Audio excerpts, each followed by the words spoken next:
जब नर शेर सो रहा था तभी एक ब्लैक मांबा ने उसके मुंह पर काट लिया।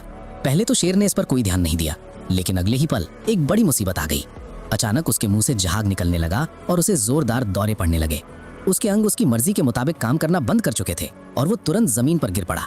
शेर थोड़ी देर तक वहीं पड़ा रहा और जब उसे थोड़ा बेहतर महसूस हुआ तो वो अपने साथियों को ढूंढने निकल पड़ा। उसने अपने आसपास देखा, लेकिन उसे अपने झुंड का कहीं कोई निशान नहीं मिला। वो अभी भी यही सोच रहा था कि आखिर उसका झुंड कहाँ चला गया। तभी अचानक उसके पैर कमजोर पड़ने लगे और वो एक बार फिर जमीन पर गिर पड़ा। जैसे जैसे उसकी शारीरिक हलचल बढ़ी, सांप का जहर उसके पूरे शरीर में फैल गया। ब्लैक मांबा के जहर में मुख्य रूप से न्यूरोटॉक्सिन और कार्डियोटॉक्सिन होते हैं।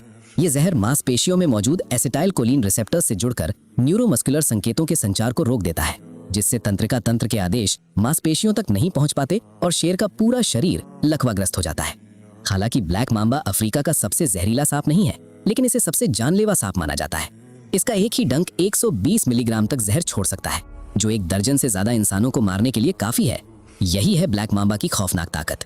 शेर थोड़ी देर जमीन पर आराम करता रहा और जब उसे थोड़ा बेहतर महसूस हुआ तो उसने अपने झुंड को ढूंढना फिर से शुरू कर दिया। लेकिन दुख की बात यह थी कि जहर के असर से उसके अंग पहले ही लकवाग्रस्त हो चुके थे, जिससे उसके लिए चलना फिरना बेहद मुश्किल हो गया था। अगर जंगली कुत्तों के किसी झुंड की नजर उस पर पड़ जाती तो वे उसे जरूर ही नोच नोच कर खा जाते, भले ही जहर से उसकी जान न जाती। उसके बचने का एकमात्र जरिया यही था कि वो किसी तरह अपने झुंड तक पहुंच जाए। अपने थके हारे शरीर को घसीटते हुए शेर धीरे धीरे आगे बढ़ता रहा। चिलचिलाती गर्मी अब बर्दाश्त से बाहर हो चुकी थी, इसलिए वो धीरे धीरे रेंगते हुए नदी के किनारे की ओर बढ़ने लगा। जैसे जैसे उसकी शारीरिक मेहनत बढ़ती गई, जहर उसके पूरे शरीर में और भी तेजी से फैलता गया।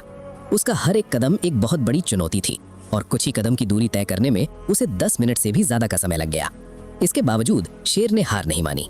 अपने अटूट इरादों की बदौलत वो आखिरकार नदी के किनारे तक पहुंच ही गया। थोड़ा पानी पीने के बाद शेर की हालत में काफी सुधार नजर आया।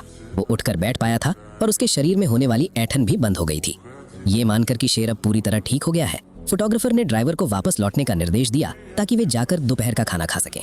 हालांकि जब उस दोपहर फोटोग्राफर वापस लौटा और उसने अपने सामने का नजारा देखा तो वो पूरी तरह से सन्न रह गया। वो कभी का ताकतवर शेर आखिरकार ब्लैक मांबा के जहर का सामना नहीं कर पाया था और उसके जानलेवा असर के आगे उसने दम तोड़ दिया था। गिद्धों का एक झुंड पहले से ही उसके मृत शरीर को नोच नोच कर खा रहा था।